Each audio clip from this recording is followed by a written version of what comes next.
dar aqui continuidade na segunda parte da aula sobre o segundo livro de Reis. Nós paramos no capítulo 7, vamos prosseguir agora, aqui conforme a apostila, no capítulo 8 do segundo livro de Reis. Eu quero fazer a leitura aqui do versículo 1 ao versículo 6 do capítulo 8. Falou Eliseu àquela mulher cujo filho ele restaurara a vida, dizendo: Levanta-te, vai com os de tua casa e mora onde puderes, porque o Senhor chamou a fome, a qual virá sobre a terra por 7 anos. Levantou-se a mulher e fez segundo a palavra do homem de Deus. Saiu com os de sua casa e habitou por 7 anos na terra dos filisteus. Ao cabo dos 7 anos, a mulher voltou da terra dos filisteus e saiu a clamar ao rei pela sua casa e pelas suas terras. Ora, o rei falava a Geazi, moço do homem de Deus, dizendo: Conta-me, peço-te, todas as grandes obras que Eliseu tem feito. Contava ele ao rei como Eliseu restaurara a vida a um morto. Quando a mulher cujo filho ele havia restaurado a vida, clamou ao rei pela sua casa e pelas suas terras. Então disse Geazi: Ó rei, meu senhor, esta é a mulher, e este o seu filho, a quem Eliseu restaurou a vida. Interrogou o rei a mulher, e ela lhe contou tudo. Então o rei lhe deu um oficial, dizendo: Faze restituir-se-lhe tudo quanto era seu, e todas as rendas do campo, desde o dia em que deixou a terra até agora. Incrível, né, meus irmãos? Como um milagre realizado ali pelo profeta tocou de tal forma o coração do rei, que o rei ele ouviu o clamor da mulher sunamita e devolveu a ela, né, a sua casa e as suas terras. Tudo isso por conta de um milagre realizado pelo profeta Eliseu. Temos ainda no capítulo 8 a história de Eliseu e Azael.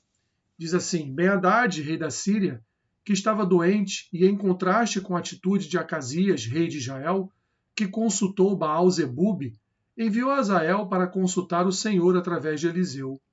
Entretanto, Azael chega ao profeta com presentes caros e bajulações, chamando o rei da Síria de filho do profeta. Tudo isso para que a profecia fosse favorável. Ben-Hadad quis usar o poder de Deus para glorificar a si próprio. Por causa disso, Eliseu diz a Azael: Vai e dize-lhe, certamente sararás, porém o Senhor me mostrou que ele morrerá. Eliseu predisse também que Azael sucederia Ben-Hadad no trono. Eliseu lamenta a sorte do seu povo quando muda de profeta de salvação para profeta de julgamento, ao antever em detalhes a desgraça que Azael traria a Israel. Vamos ver aqui, meus irmãos, algumas partes, alguns trechos, começando pelo versículo 8 do capítulo 8.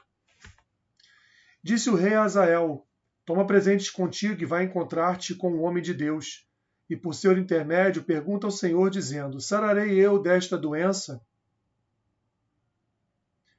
Foi, pois, Azael a encontrar-se com ele, levando consigo um presente, a saber, 40 camelos carregados de tudo que era bom de Damasco.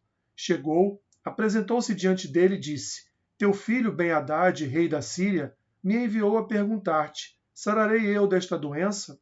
Eliseu lhe respondeu: Vai e dize-lhe: Certamente sararás. Porém o Senhor me mostrou que ele morrerá.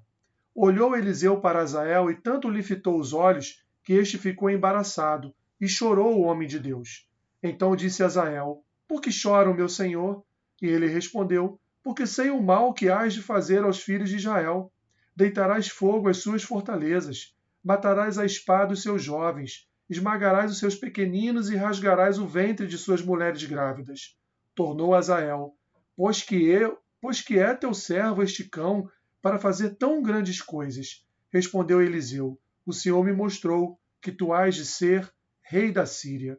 Então deixou a Eliseu e veio a seu senhor, o qual lhe perguntou: Que te disse Eliseu? Respondeu ele: Disse-me que certamente sararás. No dia seguinte, Azael tomou um cobertor, molhou em água e o estendeu sobre o rosto do rei, até que morreu. E Azael reinou em seu lugar. Olha como era astuto esse tal de Azael, né? Ele foi enviado por por Ben-Hadad, o rei da Síria, que estava doente, foi enviado ao profeta de Israel para obter do profeta de Israel uma resposta. Eliseu, ele vê que Ben-Hadad será curado, mas vê ao mesmo tempo a sua morte.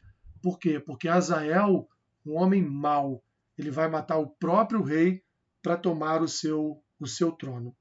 Então, meus irmãos, vemos logo aí no texto seguinte, capítulo 9, nós vamos ver aí o reinado de Acasias, o reinado de Jeú, que é ungido ali rei de Israel. Né? Então, Eliseu, ele cumpre a última missão que Elias lhe deixara, conforme está registrado lá no 1 Reis 19, 16. Vamos ver que missão foi essa? Primeiro livro de Reis, capítulo 19, versículo 16, diz assim: A Jeú, filho de Ninsi, ungirás rei sobre Israel, e também Eliseu, filho de Safate, de Abel-Meolá, ungirás profeta em teu lugar. Então aqui nós vamos ver Jeú sendo ungido rei, no tempo em que os exércitos de Israel e Judá defendiam Ramote Gileade contra o ataque da Síria. O rei estava se recuperando dos ferimentos de Jezreel, a 65 quilômetros de distância, e aquele era o momento perfeito para o golpe de Jeú.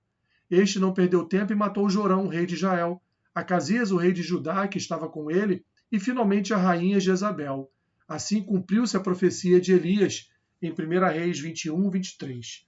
O reinado de Jeú começou com um massacre no qual muita gente perdeu a vida, toda a família de Acabe, muitos da casa real de Judá, e os profetas, sacerdotes e adoradores de Baal. Objetos ligados à adoração de Baal foram destruídos, mas os templos construídos em Betel e Dan por Jeroboão, o primeiro rei de Israel, permaneceram intactos, e a lei de Deus foi negligenciada. Então parecia que a princípio Jeú ia bem, né? Destruindo os altares de Baal, matando os sacerdotes e profetas de Baal, matando toda a família de Acabe, mas aí ele não permitiu que a palavra do Senhor reinasse sobre Israel. Jeú reinou por 28 anos, começando uma nova dinastia. Durante o seu reinado, o território a leste do Jordão caiu nas mãos da Síria. A morte de Jeú só incentivou os sírios a tomar maiores liberdades. O reinado de Jeoacás, filho de Jeú, levou Israel à beira do desastre. O versículo de 2 Reis 13, 7 mostra bem o ataque sírio conduzido por Hazael. E foi o caso que não se deixaram a Jeoacás do exército, senão 50 cavaleiros. Então, o segundo livro de Reis, lá um pouquinho mais à frente, no capítulo 13, capítulo 10, 11, 12, vão mostrar toda a conspiração, tudo o que aconteceu, que Jeú fez. E aí no capítulo 13, nós vamos ver lá no versículo 7, exatamente o que está dizendo aqui o texto. E foi o caso que não se deixara Jeoacás do exército, senão 50 cavaleiros, 10 carros e 10.000 homens de pé, porquanto o rei da Síria os havia destruído e feito como pó, trilhando-os. Então, meus irmãos, Hazael, ele cumpre exatamente aquilo que o profeta Eliseu havia dito, havia predito, havia visto diante de seus olhos e chorado diante de Hazael, dizendo: você vai massacrar Israel como um futuro rei da Síria. E aí temos, meus irmãos, os dias finais de Israel, que vai do capítulo 15 até o capítulo 18 do segundo livro de Reis. Tal como fora predito por Oséias, Oséias capítulo 1, versículo 4, vamos dar uma olhada no profeta Oséias? Oséias capítulo 1, versículo 4. Oséias 1, 4, então, vai nos dizer o seguinte. Oséias 1, 4. Oséias 1, 4 diz assim: Disse-lhe o Senhor: põe-lhe o nome de Jezreel, porque daqui a pouco castigarei pelo sangue de Jezreel a casa de Jeú e farei cessar o reino da casa de Israel. Então há uma profecia em Oséias que Deus vai destruir a casa de Jeú. Então a dinastia de Jeú entrou em colapso quando Salum matou Zacarias, filho de Jeroboão II. Apenas um mês depois, o impiedoso Menahem assassinou a Salum. Menahem governou cerca de uma década e, ao que parece, sofreu morte natural. o único dos 6 últimos reis de Israel a morrer desse modo. Ou seja, os últimos 6 reis de Israel, só um morreu de morte natural, todos os outros foram assassinados. Pecaías, filho de Menahem, foi assassinado por seu capitão Peca, que ocupou o trono até 732 a.C., quando Oséias conspirou contra ele e tomou a coroa. Durante o reinado de Peca, Tiglat-Pileser havia devastado grandes áreas de Israel, deixando inato apenas o centro em torno de Samaria. Assim, quando Oséias assumiu o trono, não teve escolha senão aceitar pagar o tributo exigido por Tiglat-Pileser. Algum tempo depois que Salmanessar V sucedeu Tiglat-Pileser, Oséias desafiou o senhor assírio e solicitou o apoio egípcio. Mas o Egito estava tão enfraquecido que não pôde ajudar quando Salmanessar lançou-se contra Israel e assaltou a Samaria. A capital fortificada resistiu durante alguns anos, morrendo Salmanessar. Nesse íntere, seu sucessor Sargão II encerrou a tarefa como uma vingança. O orgulhoso reino de Israel caiu para não mais se reerguer. O julgamento foi piorado pela deportação de boa parte dos sobreviventes israelitas e da introdução de grupos pagãos que contribuíram para a contaminação das terras com suas religiões estranhas. Essa mistura de povos era uma prática assíria corrente, tendo por objetivo refrear revoltas, esfriando os ânimos do patriotismo. O sincretismo étnico e religioso dos samaritanos, bem como a oposição deles à restauração de Judá, que está registradas em Esdras e Neemias, ajudam a explicar as atitudes hostis para com eles na época do Novo Testamento, conforme está registrado em João, capítulo 4. Então vemos aqui, meus irmãos, o fim do Reino do Norte, o fim do Reino de Israel, com uma série de reis assassinados, terminando, portanto, num reinado já praticamente dominado ali no início pela Síria, e depois, já no final, pela Assíria. E esse sincretismo religioso, essa mistura do paganismo com os descendentes do Reino do Norte, aqueles que viviam em Israel, forjou então um povo conhecido como os samaritanos, tão discriminados no Novo Testamento. Vamos lembrar aqui da história da mulher samaritana. Jesus, como um judeu, nem poderia estar falando com a mulher samaritana. Não poderia estar falando com ela sozinho, porque primeiro ela era uma mulher, e segundo porque ela era samaritana. Então Jesus nem poderia estar ali, mas Jesus estava ali justamente quebrando esse asco, que havia entre os judeus e os samaritanos. E aí vamos entrar, meus irmãos, do capítulo 18 ao 20 do segundo livro de Reis. Nós vamos então chegar ao reinado do rei Ezequias. Ezequias, ele começou ali uma corregência, ou seja, ele reinou junto com Acais e somente se tornou rei algum tempo depois. Ele fez o que era correto, assim como fizera Davi, seu pai. Isso também fora dito de Asa, Josafá, Amazias e Josias. Porém, nenhum deles confiou em Deus como Ezequias confiou. Na guerra, o Senhor esteve com este segundo Davi, que também derrotou os filisteus. Ezequias viveu no período em que o Império Assírio dominava o Antigo Oriente Próximo. Foi nessa época que os assírios destruíram Samaria. Ele rebelou-se contra Senaqueribe, quando esse substituiu Sargão II. Os reis que estavam submetidos às nações estrangeiras sabiam que a menor oportunidade para a revolta era o momento em que trocava o soberano da nação dominante. Ezequias rebelou-se abertamente, porém falhou em viver de acordo com a vontade de Deus quando a Assíria atacou Judá. O rei arrependeu-se da sua rebelião e tentou comprar o inimigo.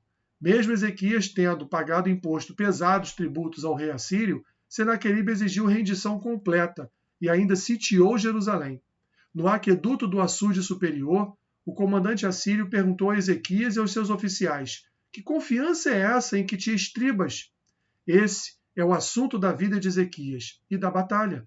Os assírios disseram também que era inútil confiar no Egito, que Ezequias removera os altos e altares ao Senhor, e que o exército judeu era uma piada.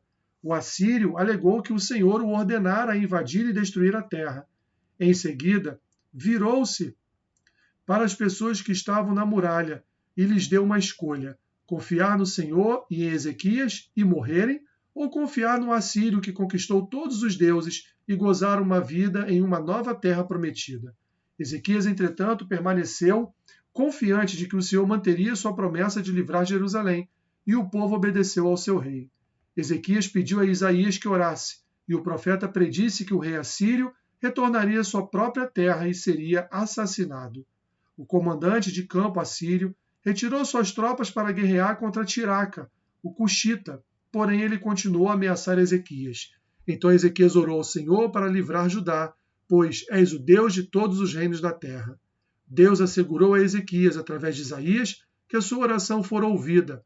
Ele responderia ao orgulho e à blasfêmia de Senaqueribe. Deus planejara a invasão assíria há muito tempo, mas não a executaria naquele momento. Para confortar Ezequias e impulsionar sua fé, Deus lhe deu um sinal. Este ano se comerá o que espontaneamente nascer, e no segundo ano o que daí proceder. No terceiro ano, porém, semeai e colhei, e plantai vinhas, e comei os seus frutos. O que escapou da casa de Judá e ficou de resto, tornará a lançar raízes da casa de Judá, e ficou de resto, tornará a lançar raízes para baixo, e dará fruto por cima, porque de Jerusalém sairá o restante, e do monte Sião o que escapou. O zelo do Senhor fará isso. Isaías então profetiza que os assírios voltariam pelo mesmo caminho sem ao menos disparar uma única flecha. De maneira sobrenatural, o anjo do Senhor cumpriu a profecia. Abateu 185.000 assírios, provavelmente com peste bubônica, de acordo com registros extrabíblicos de Heródoto daquele período. Senaqueribe retornou à Assíria, onde foi assassinado por seus filhos. Heródoto, meus irmãos, era um historiador daquele tempo, tá bom? A firmeza de Ezequias nos dá um contraste claro com a apostasia de Israel. Contra todas as possibilidades, o rei manteve-se firme em Deus e conseguiu escapar da destruição. Entretanto, esse livramento foi interpretado como prova de que Jerusalém, com o palácio de Davi e o templo de Salomão, jamais cairia. A vitória contra Senaqueribe foi usada como motivo para a transgressão. Tão logo Ezequias morreu, seu filho Manassés assumiu o trono e as transgressões à lei de Deus começaram.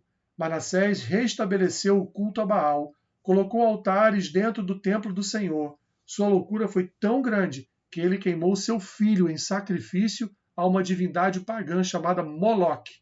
O juízo de Deus era inevitável, conforme está registrado em 2 Reis 21, de 10 a 16. Vamos fazer a leitura 2 Reis 21, 10 a 16. Então o Senhor falou por intermédio dos profetas, seus servos, dizendo: visto que Manassés, rei de Judá, cometeu estas abominações, fazendo pior que tudo que fizeram os amorreus antes dele, e também a Judá fez pecar com os ídolos dele, assim diz o Senhor, Deus de Israel: eis que hei de trazer tais males sobre Jerusalém e Judá, que todo que os ouvir lhe tinarão ambos os ouvidos. Estenderei sobre Jerusalém o cordel de Samaria e o prumo da casa de Acabe. Eliminarei Jerusalém como quem elimina a sujeira de um prato. Elimina-a e o emborca. Abandonarei o resto da minha herança, entregá-lo-ei nas mãos de seus inimigos. Servirá de presa e despojo para todos os seus inimigos. Porquanto fizeram o que era mal perante mim e me provocaram a ira, desde o dia em que seus pais saíram do Egito até o dia de hoje. Além disso, Manassés derramou muitíssimo sangue inocente, até encher Jerusalém de um ao outro extremo, afora o seu pecado, com que fez pecar a Judá, praticando o que era mal perante o Senhor. Logo depois, Manassés morre.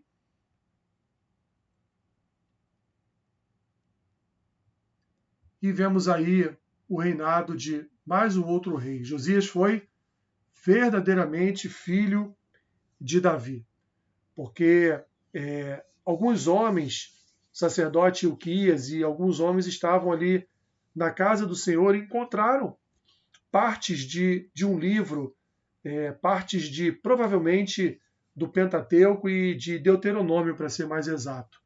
Encontraram, e aí então, a partir da leitura desta parte do livro, Josias ele se viu tão consternado porque Judá, o reino do sul, estava andando longe dos caminhos do Senhor, que ele então resolve restabelecer a lei do Senhor, resolve então promulgar novamente a lei do Senhor, proclamar novamente a lei do Senhor diante de toda a nação. Ele purifica o templo, ele derriba os altares que estavam em Betel, ele celebra a Páscoa como estava descrito no livro, e aí então ele proclama a obediência à lei do Senhor. É uma história muito bonita, essa história de Josias. Mas aí Josias morre e vem seus filhos. Então, ao contrário do que fizera Josias, todos os seus filhos agiram de maneira má, como fizeram seus antepassados. Eles se rebelaram e sofreram dolorosas consequências. Isso aconteceu para que se cumprissem os oráculos proféticos dos santos profetas de Deus contra Jerusalém. O seu juízo foi, em primeiro lugar, contra os pecados de Manassés. Então aí vamos ver a sucessão de alguns reis maus, reis que voltaram a fazer o que Manassés e outros reis maus fizeram. E aí vamos ver, meus irmãos, o que acontece justamente no período da queda de Jerusalém, né?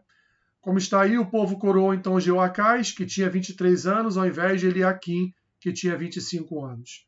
Talvez por causa dos seus sentimentos anti-Egito. Ele, porém, foi preso e exilado no Egito pelo faraó Neco, onde morreu. No seu lugar, Neco pôs Eliaquim e mudou seu nome para Jeoaquim. Jeoaquim tornou-se vassalo de Nabucodonosor, rei da Babilônia, mas rebelou-se contra ele.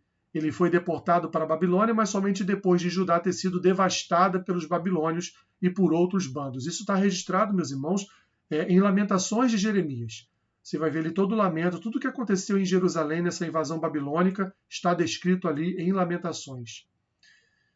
Então Joaquim, filho de Jeoaquim, reinou em lugar de seu pai. Ele rendeu-se a Nabucodonosor e o rei caldeu saqueou Jerusalém e levou a classe média e alta de Judá para o exílio.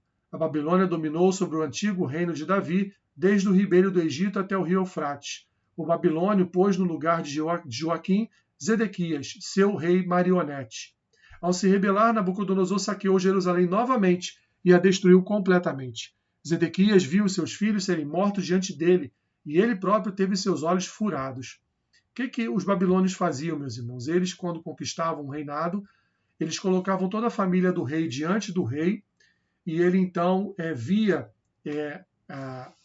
o rei via os babilônios matarem toda a sua família e depois arrancavam seus olhos, porque a última visão que o rei teria era da sua família sendo morta, massacrada diante dos seus olhos. Então ali seus olhos foram arrancados e a última visão que ele teve foram dos seus filhos e, enfim, a sua mulher mortos ali diante dele.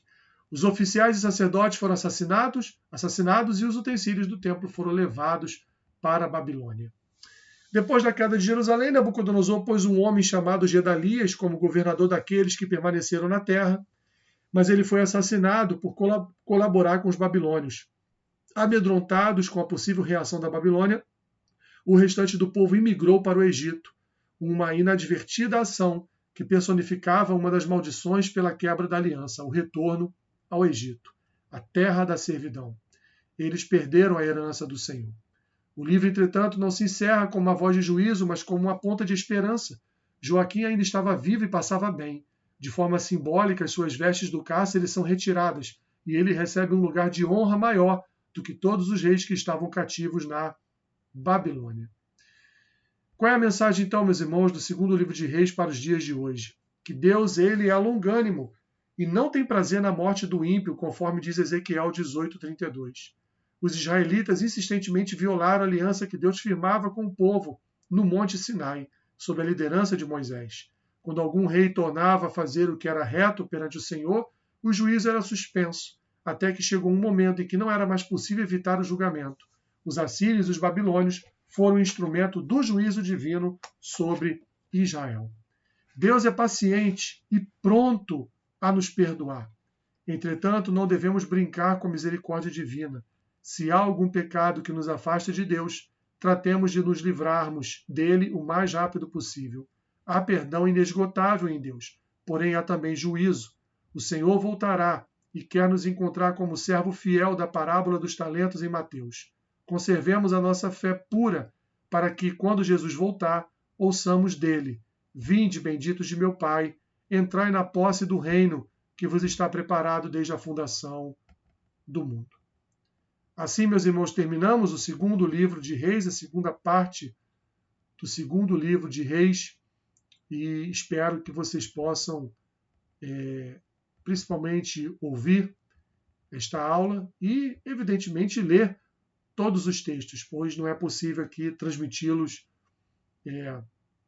por inteiro na aula. Muito obrigado, meus irmãos, pela atenção. Desculpe esse período aí de confusões nas gravações da aula e a falta do nosso encontro, porque para mim quinta-feira não seria possível mesmo, já que eu tenho a reunião de homens às 8 horas da noite, tá bom? Deus abençoe a vida de vocês rica e abundantemente. Fiquem na paz.